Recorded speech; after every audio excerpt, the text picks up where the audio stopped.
చెక్కలు ఎలా ఉన్నారు? అయితే ఇది కూడా మీకోసమే వీడియో చేశాము. చాలా బాధాకరమైన విషయం ఏంటంటే మార్గ మధ్యలో ఎన్నో సార్లు యాక్సిడెంట్ జరిగిన చిన్న చిన్నవి అయితే అసలు పట్టించుకోలేము. చెప్పినవి బయటపడ్డాయి కొన్ని, బయటపడనివి కొన్ని. ఒక ఆశా వర్కర్ అయితే మాకు ఈ పరిస్థితి జరిగింది మేడం, మా కోసం వీడియో చేయండి అని చెప్పేసి అడిగారు.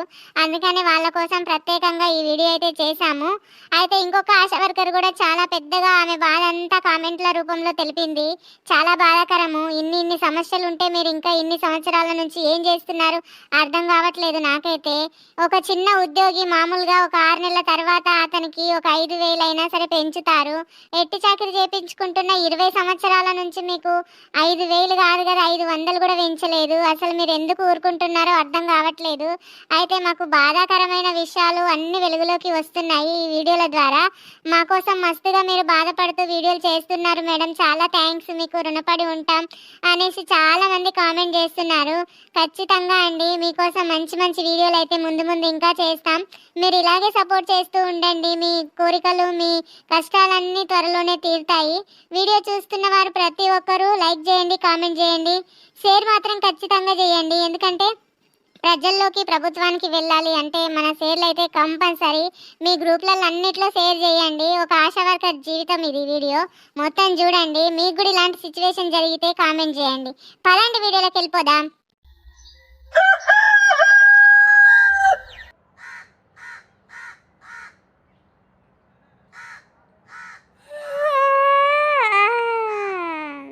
అమ్మ పొద్దెక్కింది బానే.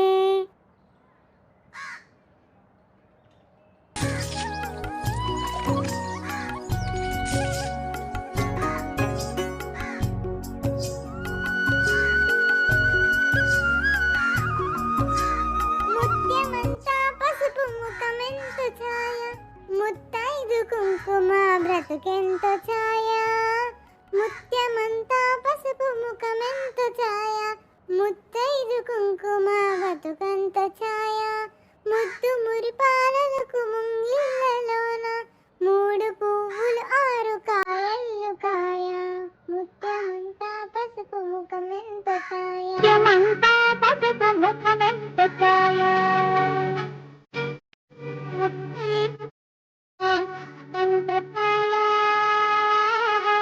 ఏమే అయిందా నీ ముగ్గేసుడు?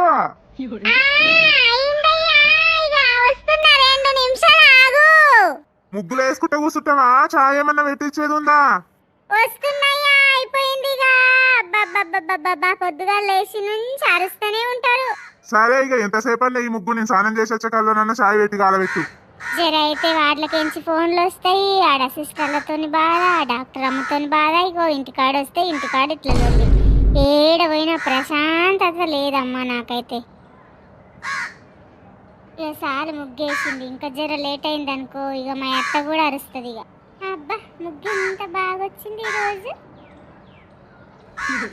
ఏమయ్యో కొత్త బట్టలు వేసుకొని టీకి డాక్ తయారైన వేడుకో.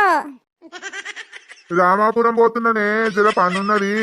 అందుకేనా త్వరగా చాయ్ పెట్టి అని అరుస్తున్నారు పొద్దుగా లేచి నుంచి. 1 నిమిషం ఉండండి, తీసుకొని వస్తా. ఏమయ్యా చాయ్ తీసుకో. తెల్లారిందా ఇంకా ఫోన్లు రావడానికి? Good morning madam. Good morning వరమ్మా. ఈరోజు నీదే సెషన్, తొందరగా రా. వచ్చేస్తాను మేడం, గుర్తుంది నాదే ఈరోజు సెషన్ అని గుర్తుంది మేడం, వచ్చేస్తాను. సరే మంచిది. ఎవరే ఫోన్లా? అదేనయ్యా, ఈరోజు శనివారం కదా, ఇమ్యునైజేషన్ ఉంటుంది కదా, నాదే ఈరోజు. అందుకే ఫోన్ చేసింది. జర తొందరగా రెడీగా అయ్యా, నేను టిఫిన్ చేసి అత్తమ్మకు మా అమ్మకు పెట్టి వచ్చేస్తా. ఇంత బాక్స్లో కట్టుకొని పోతాగా, నాన్నే తింటా కానీ ఇక అయ్యేటట్టు లేదు ఈడ తినున్నది. నువ్వు తొందరగా రెడీగా ఉండు, నేను వస్తే ఇప్పుడే. మరి నువ్వు పోయేది నన్ను రెడీ ఉండమంటావేందే? జర అట్లనే పోతావు కదా, నన్ను హాస్పిటల్ కాడ దింపేసిపో. అదంతా ఏం కుదరదు, నాకు పని ఉంది, నేను ఇప్పుడే బయలుదేరుతున్నా. నువ్వు నన్ను ఇబ్బంది పెట్టకు ప్రతిసారి. ఏంటి ఇది నువ్వు చేసే ముండముట్టాల జీతం కోసం ఊకే హాస్పిటల్ కాడ దించు, హాస్పిటల్కి ఇంటికి దించు అంటే ఊకే. అబ్బా అట్లా అనకయ్యా, జర దించురా అయ్యా, మళ్ళా లేట్ అవుతుంది. ఆమె మొత్తుకుంటదయ్యా, లేట్ అయితే 10 అయిందంటే చాలు, ఇంకెందుకు వచ్చి నువ్వు వెళ్ళిపో, నేనే చూసుకుంటా అది దాని పెద్ద గొడవ చేస్తుందయ్యా అందరి ముంగట. జర పోదామయ్యా గాంధాక దించేయు. ఆ వ్యాక్సిన్ డబ్బా పట్టుకొని నేను హాస్పిటల్ నుంచి అంగన్వాడీ సెంటర్ దాకా నడుచుకుంటూ పోతా కానీ హాస్పిటల్ కాడ దించేయ్యా, జర నీకు పుణ్యం ఉంటుంది. ప్రతిసారి ఇంతే నీతోని పోపో, తొందరగా రాపో. మా ఆయన బంగారం. సరే సరే పో, ఇదానికి ఏం తక్కువ లేదు నీ నాటకాలకు. నడు. ఏందో ఏమో దీని డ్యూటీ ఏందో, టైమింగ్ ఏందో ఏందో, రోజు పోతున్నారు హాస్పిటల్కి. ఇచ్చే 10,000 కూడా ఇవ్వరు జీతము. ఎన్ని ఇబ్బందులు పెడుతున్నారో. ఎవడన్నా అడిగితే నీ భార్య హాస్పిటల్లో చేస్తుందనంటే ఇజ్జత్ పోతుంది. చేసి 9,000 కోసం ఇంతగానో కష్టపడుతుందా అంటారు తెలిస్తే. ఇక తెలియని వాళ్ళు ఏమో మస్తు జీతం వస్తుందా అనుకుంటారు. ఏం చేస్తాం, కర్మ. ఎన్ని రోజులు అనుభవించాలో ఈ కర్మ. సరే వెళ్దామా అయ్యా? నడు, నిన్న హాస్పిటల్ కాడ దింపేసి వెళ్తా.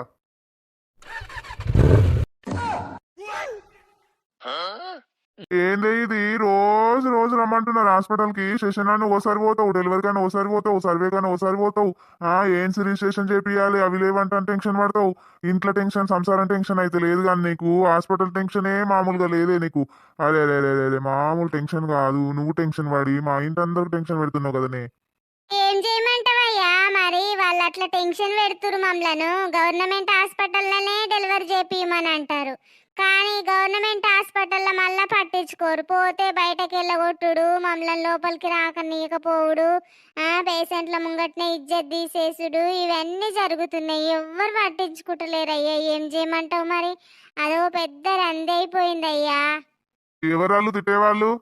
అదేనయ్యా మా ఆశ వర్కర్ల బాధ. మామూలు బాధ కాదు. నిన్న పెట్టిన వీడియోకి చాలా మంది స్పందించిండ్రు. వాళ్ళకు కూడా అలాంటి సిచ్యువేషన్స్ ఎదురైతాయంట. డాక్టర్ ఏమో లోపలికి పోతే ఎందుకు వచ్చినావు, నువ్వే డెలివరీ, నేను డాక్టర్ను, నువ్వా డాక్టర్ అని చెప్పి గరానికి వస్తుంది. కొట్టుడు ఒకటే తక్కువ. ఇంకా ఆమె పేషెంట్ల ముంగట అట్లా అంటే మేము మళ్ళా గల్లీలకు ముఖం పెట్టుకొని ఎట్లా పోతాం? వాళ్ళకి కొంచెమైనా మేనస్ ఉండాలి కదా. వాళ్ళు ఉంటేనే అన్ని జరుగుతాయని తెలియాలి కదా. డాక్టర్లు చేస్తారు అన్ని విధాలా, చేయరని కాదు కానీ ఏరియాలో ఉండి రిజిస్ట్రేషన్ చేయించి అన్ని విధాలుగా దగ్గరుండి చూడడం, ఆమెకు రక్తం తక్కువ ఉంటే చూడడం, బీపీ ఎక్కువైతే చూపించడం, దగ్గరుండి అన్ని విధాలా మేము అరుచుకుంటాము వార్డులో ఉండి. ఇక వాళ్ళు లోపలికి తీసుకెళ్తే ఒక్క నిమిషంలో, ఒక్క సెకండ్లో మొత్తం గాలంతా తీసేస్తారు. ఏమంటారు, నువ్వు ఉండి నువ్వే చేయి డెలివరీ, మరి ఇంకెందుకు మేము వెళ్ళిపోతాం, నువ్వు చేయి, నువ్వే డాక్టర్వి, నేను పోతా బయట కానీ కోపంగా మాట్లాడతారయ్యా. ఆ విషయంలో మాత్రం చాలా మందికి బాధలే ఉన్నాయి పాపం. అవునండి, ఆశా వర్కర్లకు అందరికి చేతులెత్తి మొక్కాలండి. మీకున్న ఓపిక ఎవ్వరికి లేదు పాపం. ఎన్నంట భరిస్తున్నారు. అసలు చిన్న సమస్య అనుకుంటున్నారు కానీ వాళ్ళు అనుకునే వాళ్ళు కొంచెం ఆలోచించి మంచి మనసు చేసుకొని వాళ్ళ గురించి ఒక్క క్షణం ఆలోచించండి. వాళ్ళ స్థానంలో ఉండి ఆలోచిస్తే తెలుస్తుంది. ఎంత నామూష అనిపిస్తుంది డాక్టర్ అట్లా పేషెంట్ల ముంగట తిడితే. వాళ్ళు ఎందుకు అలా మాట్లాడతారు? ప్రతి ఒక్క విషయంలో వెంటుంటుంది ఆశా వర్కరు. వార్డులో ఉండి ఇంట్లో తోడున్నంత భరోసా కల్పిస్తుంది. అలాంటి వ్యక్తిని అలా తిట్టడం ఏమైనా న్యాయమేనా? మీరందరు వీడియోల కింద కామెంట్ చేయండి, వీడియోని కూడా షేర్ చేయండి. ఎందుకంటే వీడియో షేర్ చేస్తే ప్రజల్లోకి, ప్రభుత్వానికి వెళ్తుంది. మీకు మరీ చెప్తున్నాము, వీడియో మాత్రం లైక్ చేయండి, షేర్ చేయండి ఫ్రెండ్స్. ఇప్పుడైతే ఇక నా భార్యను తీసుకొని మళ్ళీ ఇమ్యునైజేషన్ అంట పోతున్నా. అక్కడ హాస్పిటల్ కాడ దించి నా పని ఏదో నేను చూసుకుంటా. ఇక ఇద్దరం ఇంటి దగ్గర ఉంటే ఆమె మా అమ్మాయి ముందే కోపం అవుతుంది, పిల్లల్ని పట్టుకొని తిరుగుతున్నామంట అని. ఇక నేను పనుకోవాలి, ఇది హాస్పిటల్కి పోతుంది. ఇక అట్లా జరుగుతుందమ్మా. మీకు కూడా ఇలాంటి సిచ్యువేషన్ ఎదురైందా ఎప్పుడన్నా? తొందరగా ఓనియ్యా, ఆమె మొత్తుకుంటది, రెండు చేతులు కూడా సరిపోవు. సరే పోతున్నా కదా, దిగిగా. సరే మరి నువ్వు వ్యాక్సిన్ తీసుకొని వెళ్తా పోయి, నీకు పని ఉందన్నావు కదా. లేదు, వ్యాక్సిన్ తీసుకొని రాపో, అంగన్వాడీ సెంటర్ కాడ దింపిపోతా కానీ. సరేనయ్యా, తీసుకొని వస్తా ఉండు మరి.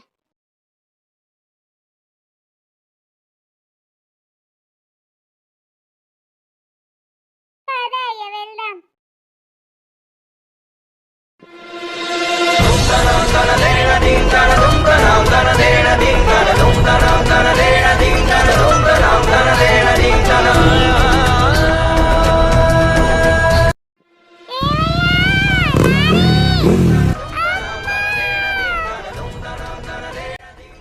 అయ్యో, ఎవరికో బైక్ యాక్సిడెంట్ అయినట్టుంది. అంబులెన్స్ కు ఫోన్ చేద్దాం. ఓ అన్నా, అన్నా లేవు, పైకి లేవు. అయ్యో, ఉలుకులేదు పలుకులేదేంటి? ఓ అన్నా, అన్నా లేవు. ఎవరో ఏమో ముక్కు ముఖం తెలియనోళ్ళు పాపము. ఎవడో యాక్సిడెంట్ చేసిపోయినట్టున్నాడు. అరే రే రే, బాగానే బ్లడ్ పోయినట్టుంది. హలో 108. అవును బాబు, ఎవరు ఏమైంది చెప్పండి.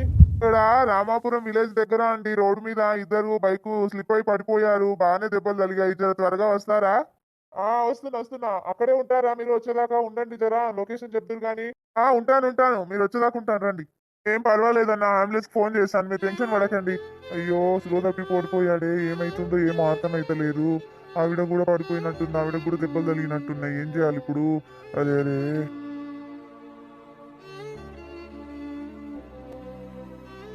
ఎలా జరిగింది వరమ్మ అసలు? హాస్పిటల్కి వస్తున్నా అక్క. మా ఆయనని హాస్పిటల్ కాడ దిప్పమని చెప్పాను. ఈరోజు సెషన్ ఉందని చెప్పేసి త్వరగా రెడీ అయ్యాను. వచ్చేటప్పుడు బాగానే వచ్చాము. హాస్పిటల్ నుంచి వ్యాక్సిన్ డబ్బు తీసుకొని అంగన్వాడీ సెంటర్కి వెళ్దామని వెళ్తున్నాము. మార్గ మధ్యలో లారీ వచ్చి ఢీ కొట్టిందక్క.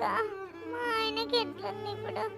నాకు దెబ్బలే, మా ఆయనకు కూడా చాలా దెబ్బలు తగిలినట్టున్నాయి అక్క. మమ్మల్ని పలకరించే వాళ్ళే ఎవరు ఉండరక్క. మాకేమన్నా అయితే ఎవరు పట్టించుకోరక్క. ఎంతో సేవ చేస్తున్నాం కానీ ఎవరు కేర్ చేయరక్క. నిజంగానే అమ్మా, ఈ ప్రభుత్వం ఏం ప్రభుత్వం పాడుగాను. అందరికి సేవ చేసే ఈ పిల్ల పుట్టుకున కాలిరిగేసే ఇరిగే. ఇప్పుడు ఏ దేవుడు అడ్డుపడతాడో ఏమో, ఆ మొగలకి దెబ్బలు తలిగే. మగ పిల్లగాడు మంచిగుంటేనన్నా అటు పని చేసుకొని వచ్చి పెళ్ళాంను పోషించుకునేవాడేమో. ఆయనకు కూడా తలిగే పాపము. ఆ ఇంటింటికి పోయి అందరి ఆరోగ్యం గురించి పలకరించే పిల్ల ఇప్పుడు బెడ్ మీద జీవశవం లాగా పడి ఉన్నది అమ్మా. నాకైతే మస్తు బాధ అవుతుందమ్మా. అయ్యో బిడ్డ, ఎంత బాధ వచ్చే నీకు.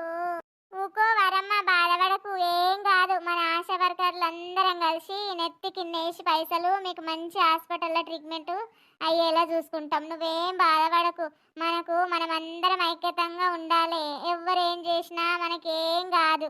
ఐక్యంగా ఉంటే అన్నీ సాధించుకోగలుగుతాం. ఒక్కరికి బాధ వచ్చిందంటే అందరం తోడుగున్నాం మేమందరం మీకు అండగా ఉంటాం. రేపటి నుంచి నేను అందరితో మాట్లాడి మీ ట్రీట్మెంట్కి ఏమన్నా అంతా హెల్ప్ చేసేటట్టు చేస్తా. మన ప్రభుత్వం నుంచి అయితే ఏం ఆశలు పెట్టుకోవద్దు మనం. ఎందుకంటే ఎంతో మంది ప్రాణాలు పోయినా కూడా ఎవ్వరు ఇప్పటి వరకు ఆదుకునే నాదుడే లేడు. ముందు ఇంకా ఆదుకుంటారని ఆలోచన వస్తున్నది. గివే బతుకులు మన బతుకుల మనవాడ. ఎందుకు ఆశా వర్కర్ అంటే అంత చులకన కనిపిస్తుందా? ఆశా వర్కర్కి ఏమైనా అయిందంటే ఎవ్వరం ఊరుకునేది లేదు. ప్రభుత్వాన్ని గులగొట్టే పరిస్థితి వస్తుంది. ముందు చూడు, మనము ఇంకా నశించేటట్టుగా చేద్దాం. వాళ్ళ అహంకారాన్ని, అమాయకత్వంగా ఉన్న ఆశా వర్కర్ని ఆడుకునేటట్టుగా చేస్తే ఎవ్వరం ఊరుకోము. ఎట్టి సాకిరి చేపించుకుంటే ఇన్ని సంవత్సరాలు ఊరుకున్నాం కానీ ఏదో ఒక రూపంలో ఖచ్చితంగా మనం సాధించుకునే తీరుతాం. ఈ వీడియోని అందరికీ షేర్ చేద్దాం. ఇలాంటి పరిస్థితి వచ్చిన ఆశా వర్కర్ని ఈజీగా వదిలేయం కదా. అందరికి బాధలు అర్థం కావాలి. ఒక్కొక్కరికి వారికి తట్టు తాకితేనే మంచిగా అర్థమవుతుంది. కాబట్టి ఈ వీడియోని అందరికీ షేర్ చేసి అందరికి ఎలాంటి పరిస్థితులు ఎదురవుతున్నాయో మాట్లాడుకొని మనం అందరం కలిసి ఆశనైతే ఇప్పుడు కాపాడుకుందాం. ప్రభుత్వం వరకు చేరేటట్టుగా ఈ మెసేజ్ని అయితే మనం అందరికీ షేర్ చేద్దాం. చూసారు కదా ఫ్రెండ్స్, ఈరోజు వీడియో ఇదన్నమాట. ఎంతో మంది ఆశా వర్కర్లు ప్రాణాలకు తెగించి మరీ పనిచేస్తున్నారు. ఇంకొక అక్క పెట్టింది చాలా బాధాకరమైన కామెంటు, అది పిన్ చేశాము. అలాంటి కామెంట్లు ఏవైనా ఉంటే మీరు ఓపికగా కొంచెం 2 లైన్లు 3 లైన్లు అయినా సరే రాయండి. ఆ అక్క పెట్టింది అయితే నాకైతే చాలా బాధ అనిపించింది. అయితే యాక్సిడెంట్ అయిన కేసు కూడా ఒక ఆమె ఇట్లనే పరిస్థితి అయింది కాబట్టి కేసు కోసం పోతూ ఉంటే మార్గ మధ్యలో ఇలా జరిగింది. అందుకే ఈ వీడియో చేయమని ఇంకొక ఆశా వర్కర్ అయితే అడిగింది. అందుకని ఆవిడ గురించి అయితే ఈ వీడియో చేశాం. మేడం, మీరైతే ఏమీ ఫీల్ అవ్వకండి. ప్రతి ఒక్కరికి మీకు న్యాయం జరుగుతుందని మేము ఆశిస్తున్నాం. ఒక అక్కకైతే అన్యాయం జరిగిందని ఆ వీడియో కూడా చేయబోతాం. త్వరలోనే చేద్దామని అనుకుంటున్నాం. ఆమె పెట్టిన కామెంట్ మీదనే మొత్తం వీడియో అయితే షూట్ చేస్తాం. మీరైతే ఇలాగే మాకు సపోర్ట్ చేస్తూ ఉండండి. మీకోసం మేము నిరంతరం వీడియో చేస్తూనే ఉంటాం. ఆల్ ద బెస్ట్ ఆశకులు. బాధపడకండి, త్వరలోనే మీ బాధలన్నీ తీరబోతున్నాయి. మరో వీడియోతో మళ్ళీ కలుసుకుందాం. Bye, take care.